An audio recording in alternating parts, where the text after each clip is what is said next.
Welcome to our first ever Axios house during Climate Week. My name is Eleanor Hawkins. I am the author of Axios Communicators. We're really excited to have you here tonight to kind of kick off what will be a slew of events coming over the next couple of days. We have some really big names. We have former Secretary of State John Kerry, former Vice President Al Gore, education activist Malala Yousafzai. So a lot of really big names coming. But tonight, we're going to get the conversation started around corporate impact and the balance that communicators have to have when implementing these impact strategies, and then also figuring out these sort of outside pressures that everyone is dealing with now. So to get the conversation started, please join me in welcoming Ralph Lauren, Chief Global Impact and Communications Officer, Katie Ioanilli.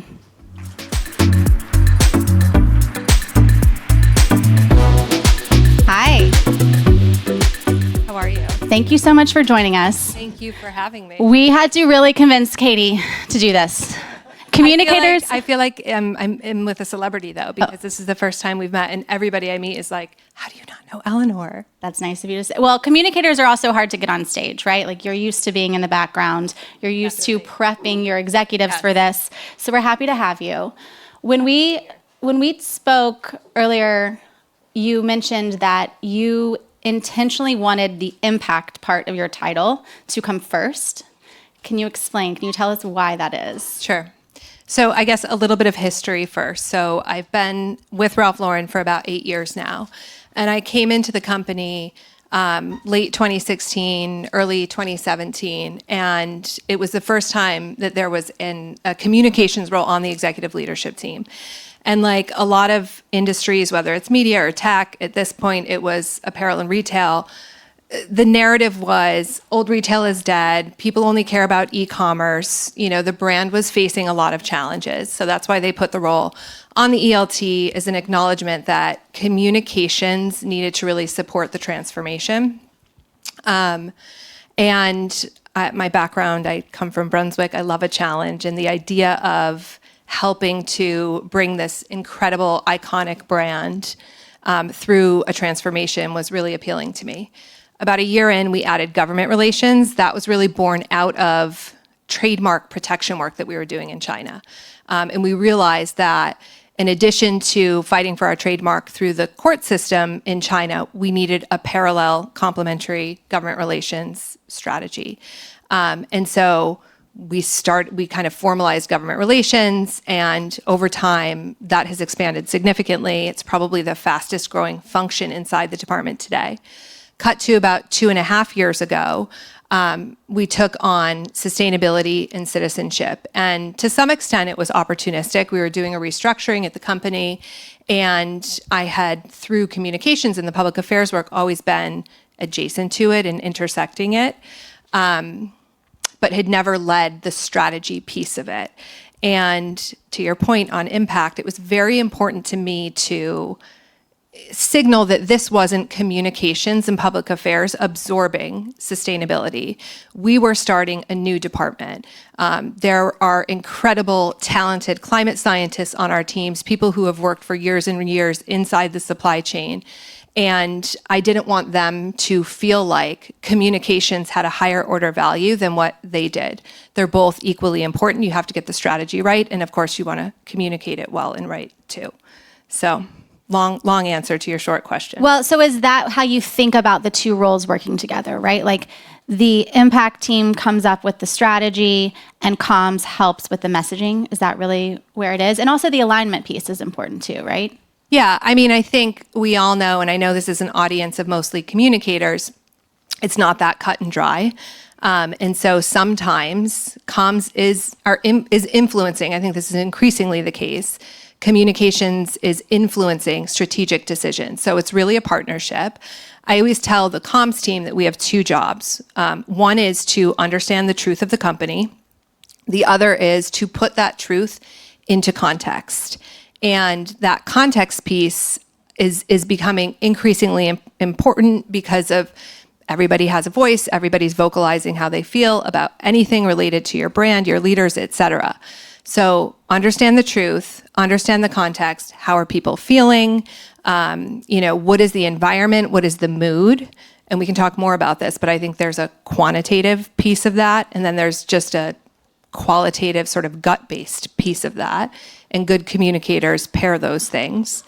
And then the comms job is not to spin, it's not to just create a good story, it's to put that truth into that context.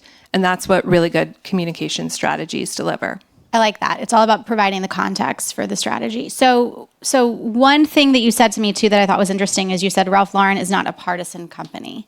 So you have to be more strategic when it comes to tone and narrative. Tell me more about that. What is that challenge like, especially when you're rolling out these strategies that might be deemed as partisan one way or another? So I'm in the right field because I'm obsessed with language. I'm obsessed with language choice. And I think there are plenty of examples where companies, brands, leaders have stumbled because they weren't staying true to who they are. And they were using language to make a point that was perhaps divisive or not aligned to who they are as a brand. I feel very lucky to work for a company where authenticity is at the center of every single thing that we do. It's part of our purpose to inspire the dream of a better life through authenticity and timeless style. And Ralph will never compromise on authenticity. If I think back to 2020, 2021, when every company, every brand was faced with sign this, say this, do this, I would sit with Ralph and we'd talk about it and he'd say, we don't have to be the first. We don't have to be the fastest. We have to stay true to who we are, and we have to have integrity, and it has to be authentic. Well, you mentioned 2020. I feel like post 2020, every team kind of revamped their decision tree of how and when to respond to certain external events, whether it was geopolitical, cultural, social. What does your decision tree look like? Did you all go through an evolution of sorts? We did. And, I love a framework. I'm obsessed with a grid. Everyone on my team knows that I'm like, can it go in a grid? Like, put it in a grid. And we have one, and we look at it regularly. And, we try to test when something happens to another company or brand. Okay, how would this have worked at Ralph Lauren? At the same time, and I was a consultant for many years, I know that those playbooks and that framework, when blank hits the fan, you're not going to refer to page 8 in scenario number 12 to, create the best message. You have to sort of have that muscle memory. You have to have the right people in the room to have the conversation about what's best. And you have to, and this goes back to authenticity, if I had to simplify, what is most important in a situation, whether it relates to politics or a social issue or whatever, is it authentic to who we are as a brand? And that should, the answer to that is not cut and dry per se, but the people in the room making that decision have to use that lens. And it's easier to defend when you do that. It might go back to the point you were making about gut versus metrics. Tell us what you meant by that. So I think this context piece, understand the truth of the company, understand the context. A lot of us live the context. I mean, particularly for me, I work at a consumer brand. I shop. I like clothes. I'll often say to my team, would you read that? Would this make you act in this way? Like, do you want to engage because of this communication we're putting out? So there's just a sort of gut, as a human being, that we all have to be in touch with what's happening in the world, how we feel, how our friends feel, what our kids are doing. I think that's a really important soft skill for communicators. And you have to pair that with quantitative insights and research. So an example, we just did a really big piece of research with our insights group at Ralph Lauren to better understand how consumers felt about sustainability. And this is not so surprising, but it led to a number of actions and steps that we took as a company. The headline is, people care. they care about sustainability. And actually more people care than we thought cared about sustainability, but they care about style, fit, comfort, value, way more. And we sort of joke and say, you're not going to sell the pair of jeans because they're sustainable. You're going to sell them because the woman feels great in them. We say because her butt looks good in them. And if you think about how you shop, it's probably similar. But what we know is that, the sustainability message still has the power to drive loyalty and connection. It just can't be the hero message.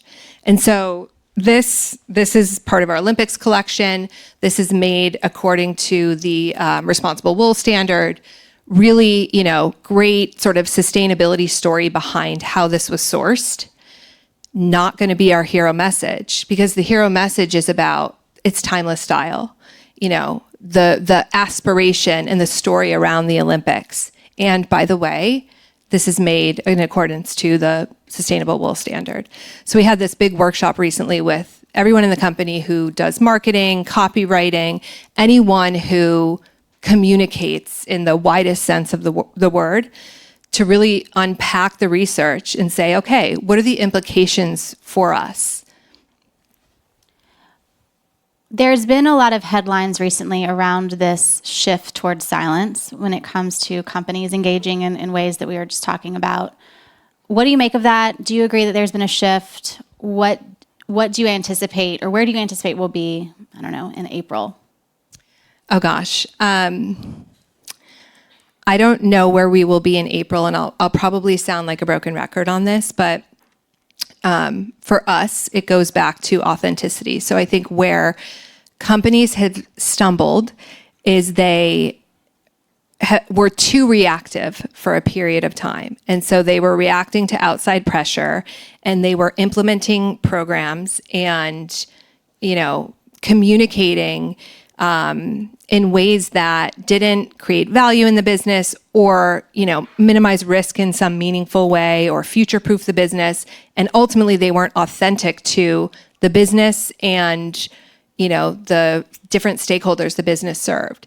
And that's where we're now seeing people shift in how they're engaging on these types of topics. I think, I've learned a great lesson from Ralph in the power of saying no. And this goes back to his, founding of the company story. He was so committed to his vision. And he walked into Bloomingdale's some 57 years ago, and he had an idea to create this wider tie, and it was really cool. And he believed in it, and he thought that the customer wanted it. And Bloomingdale's said, "We'll buy the ties, but you have to make these adjustments." And he said no, and he walked away. And that commitment and that integrity and that uncompromising, protection of the vision is what drives our decision making and how we think about not only our product and how we market, but also whether or not we engage on a particular topic. You all just came out with your sustainability report. It was over 100 pages, so I did not read it all. I'm offended. Give us the smart brevity overview. Oh gosh, I love smart brevity. We did that training on our team, by the way. It's amazing. Listen, it's the headline is really, we are on track with all of our goals. And for us, a lot of our goals come up in 2025. So this is a really important year to determine, where we need to accelerate, where there are issues, et cetera. And now we're taking a step back and sort of thinking about, okay, for the goals that we are going to meet, do we need to set another goal, or does this become standard operating procedure? So that's a conversation that we're having now. What do you anticipate some of the biggest communication challenges will be with that? I think there's an active and vocal community rallying around commitments and goals to hold companies accountable. And that's great, and that's needed to, was needed and is probably still needed to instigate and accelerate action.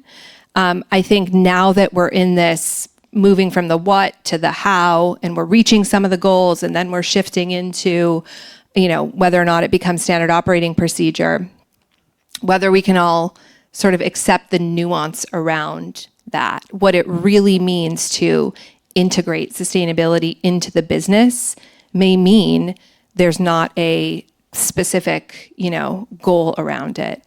And then, of course, there's like CSR, Triple D, and the different ways in which we have to evolve how we're reporting out, which is really different for communicators and sustainability professionals.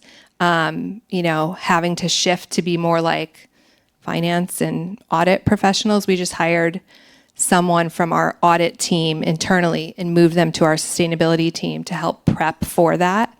But that's going to be a big deal. And for a company like ours, there's the audited numbers components of it, but then how do you pair that with storytelling, and does that go in the same report? And, or do you have an always on website? You probably have an always on website. So there's a lot of change that will come in the next couple of years. Okay, well, we're running out of time, but we do like to always end on one fun thing. You all have had a really busy couple of months with the Olympics, with all of the tennis that you all have sponsored, and then, of course, New York Fashion Week just wrapped up. So tell us a little bit about New York Fashion Week, any fun story or any fun trend that we should pay attention to. Oh, gosh. Well, we're not about trends. Fashion comes and goes. Style is forever. That's a direct quote from Ralph. And so, when it comes to clothes and trends, if it makes you feel good, go for it. I think that's what we stand for. Like, fashion can be so empowering, and it's so fun. It's creative. It creates an emotional connection. For most people in the world, getting dressed is the most creative thing you do all day. And so, have fun with it. Make it fun. That doesn't really answer your question. It's more coolest of a person you met tip. during Fashion Week? Oh, gosh. The First Lady was at our show in the Hamptons, so that was pretty cool. Katie, thank you so much for being here. Thank you so much. I really appreciate it.